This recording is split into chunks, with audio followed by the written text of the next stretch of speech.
오늘 우리에게 주시는 하나님 말씀 구약성경 시편 139편 8절에서 10절까지 말씀입니다. 시편 139편 8절로 10절까지 말씀, 주신 하나님 말씀 제가 봉독해 올리겠습니다. 내가 하늘에 올라갈지라도 거기 계시며 수월에 내 자리를 펼지라도 거기 계시니이다. 내가 새벽 날개를 치며 바다 끝에 거주할지라도 거기서도 주의 손이 나를 인도하시며 주의 오른손이 나를 붙드시리이다. 아멘. 자리에 앉아주시기 바랍니다. 하나님이여, 사슴이 시냇물을 찾기에 갈급함같이 내 영혼이 주를 찾기에 갈급하나이다. 내 영혼이 하나님 곧 생존하시는 하나님을 갈망하나니 내가 어느 때에 나아가서 하나님 앞에 배울고.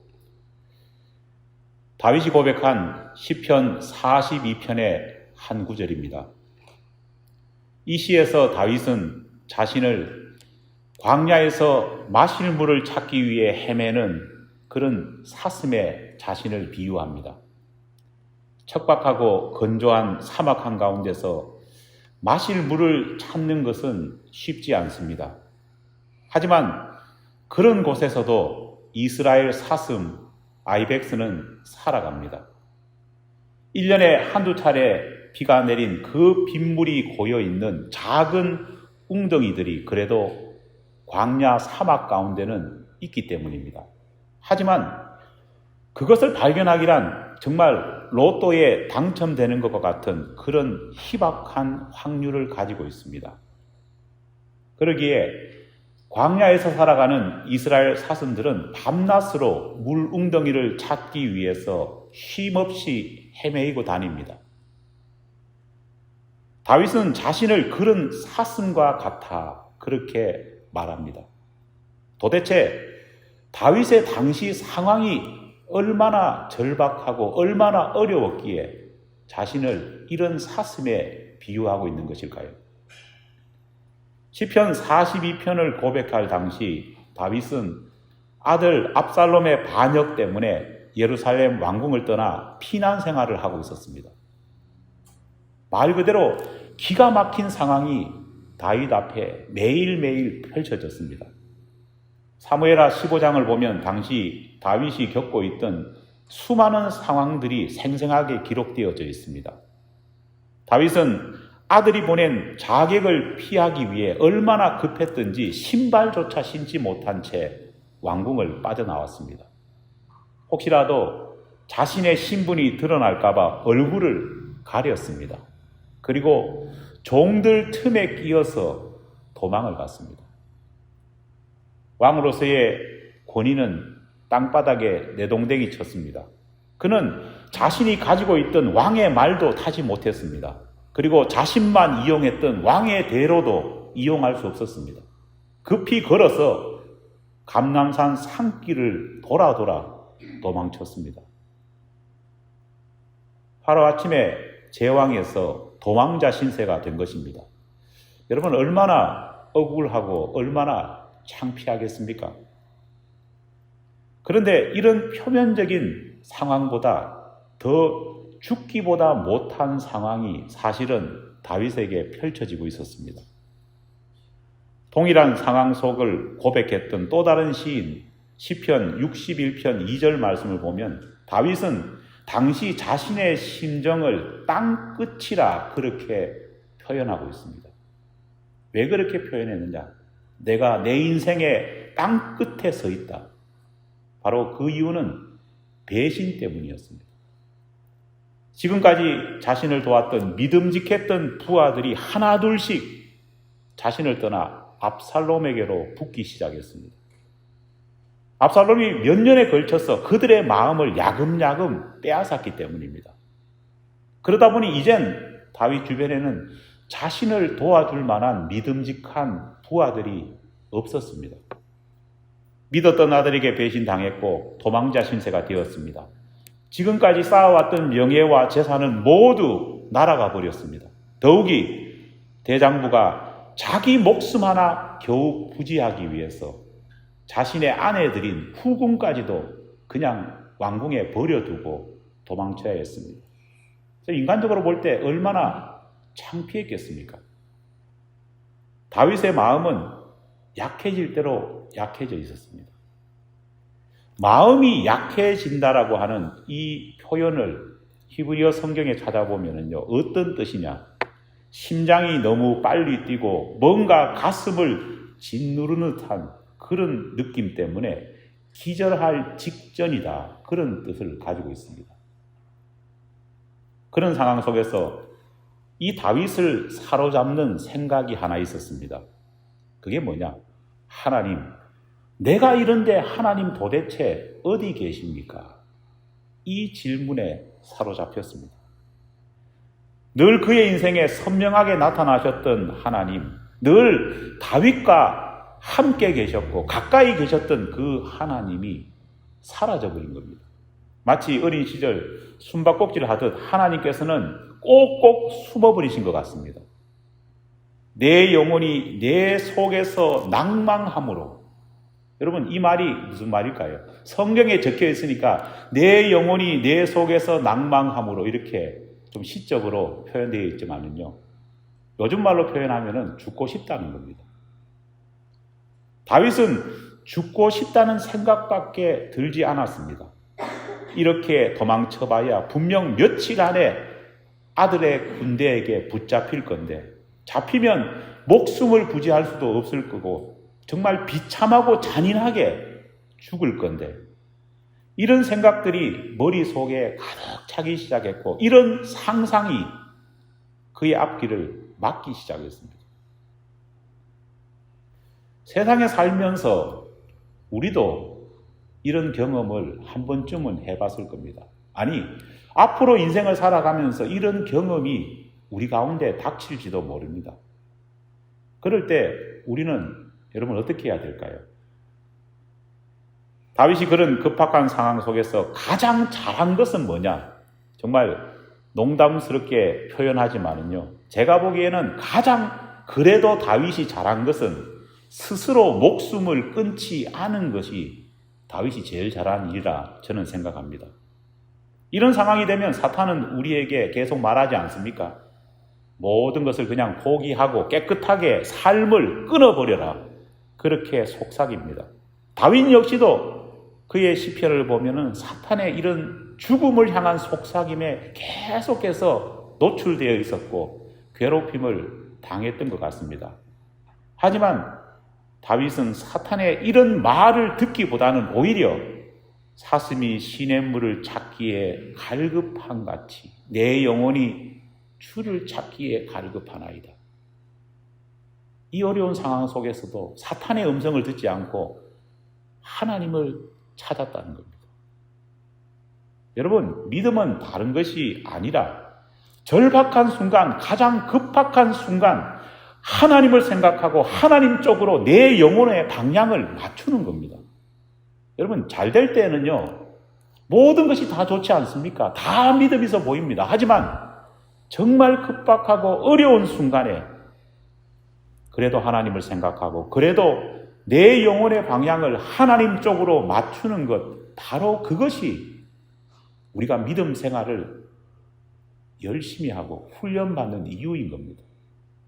내려놓아라, 포기해라라는 사탄의 속삭임이 내 귀에, 내 마음에 들린다고 할지라도 그 모든 것을 끊어버리고 다른 생각하지 말고 무릎을 꿇고 하나님께 부르짖는 겁니다. 그렇게 부르짖는다고 해가지고 하나님이 당장 내 눈앞에 나타나는 것 아니지만은 그래도 믿음을 가지고 주님이 내 앞에 계시다는 것을 믿고 무릎을 꿇을 수 있는 것이 믿음의 사람의 모습이고 믿음 있는 사람의 태도인 겁니다. 기도하는 가운데 나의 하나님이 어디에 숨어 계시지? 내가 이 기도로 하나님을 과연 찾을 수나 있을까? 그런 생각이 들 수도 있습니다. 하지만 그런 생각이 든다고 해가지고 기도를 중단하지 마십시오. 연약한 죄성을 가진 인간은 충분히 그런 마음 가질 수 있습니다. 하나님, 보이지 않습니다. 하나님 어디 계십니까? 기도하면서도요, 내가 이것을 잘하고 있느냐, 못하고 있느냐 갈등할 수 있습니다. 하지만 기억해야 합니다. 우리의 생각과 우리의 심령과 우리의 마음 상태가 어떠하든지와 상관없이 하나님이 계시지 않는 것도 아니고 계시는 그 하나님이 어디로 떠나시는 것도 아니라는 겁니다. 우리의 생각과 마음과 관계없이 하나님은 늘 그 자리에 계십니다. 성경을 보면은요, 하나님을 뭐라고 표현하느냐? 영존하시는 하나님. 믿습니까? 영원히 존재하시는 하나님이라는 말입니다. 내 마음과 내 생각과 관계없습니다. 하나님은 영원히 존재하시는 분입니다. 그리고 성경에는 하나님을 임마누엘의 하나님이라 말합니다. 무슨 말입니까? 우리가 찾든지 찾지 못하든지 상관없이 우리의 하나님은 내 곁에 나와 함께하고 계신다는 말씀입니다. 내 기분, 내 마음 상태와 상관없이 우리가 기도하면 우리의 기도는 하나님의 보좌에 상달된다. 성경이 분명히 말합니다. 기도할 때 우리 마음을 가리고 있던 두려움이라고 하는 커튼이 조금씩 열리기 시작합니다. 그래서 요한복음 16장 24절에서 예수님께서는 친히 이런 말씀을 하십니다. 구하라 그리하면 받으리니 너희 기쁨이 충만하리라. 기도할 때 부르짖을 때 우리 마음이 강해집니다. 기도하면 할수록 우리 마음 가운데에 무엇이 충만하다고요? 기쁨이 충만해진다 말하고 있습니다. 여러분, 너무 많이 생각하지 마십시오. 기도는 생각보다 앞섭니다. 생각하면 해결의 실마리가 풀릴 것처럼 느껴지지만은요, 생각하면 생각할수록 뭐가 더 많이 생깁니까? 고민과 걱정거리가 더 많이 생깁니다. 하지만 생각하지 않고 먼저 무릎을 꿇고 기도하면은 이런 것들이 다 사라지고 오히려 담대함과 용기가 생기고 기쁨이 몰려오고 적어도 찬양이 내 입속에 회복되는 것을 볼 수 있습니다. 기도하면 하면 할수록 숨어 계신다고 느끼시는 그 하나님, 하나님 어디 계십니까? 라고 생각했던 그 하나님이 바로 내 곁에 계심을 느끼게 됩니다. 오늘 본문 말씀을 제가 다시 읽겠습니다. 내가 하늘에 올라갈지라도 거기 계시며 수월에 내 자리를 펼지라도 거기 계시니이다. 내가 새벽 날개를 치며 바다 끝에 가서 거주할지라도 거기서도 주의 손이 나를 인도하시며 주의 오른손이 나를 붙드시리이다. 믿습니까? 참 놀라운 것은 시편 42편과 시편 61편에서 하나님 어디 계십니까? 이렇게 낭망했던 다윗이, 그 똑같은 다윗이 오늘 본문에서는요, 어떻게 말하고 있습니까? 내가 무슨 짓을 하든지 어디로 도망치든지 간에 하나님은 언제나 어디 계신다고요? 내 곁에 계시고 나를 인도하시고 나의 오른손을 붙들어 주신다 고백하고 있는 것입니다. 하나님께서 숨어 계시다고 탄식했던 다윗의 모습은 모두 사라져 버렸습니다. 안 보인다고 불평하던 그는 오히려 내가 하늘에 올라간다고 해도 하나님은 거기 계시고 내가 스올 즉 음부에 내려간다 할지라도 하나님이 거기 계신다고 고백하고 있습니다. 심지어 새벽 이른 아침 요나처럼 바다 끝으로 달아난다고 할지라도 주님의 손은 그곳에서도 자신을 인도해 주시고 붙들어 주신다, 그렇게 고백하고 있는 겁니다. 어떻게 다윗이 정말 이렇게 180도 변할 수 있었을까요? 그것은 너무 간단합니다.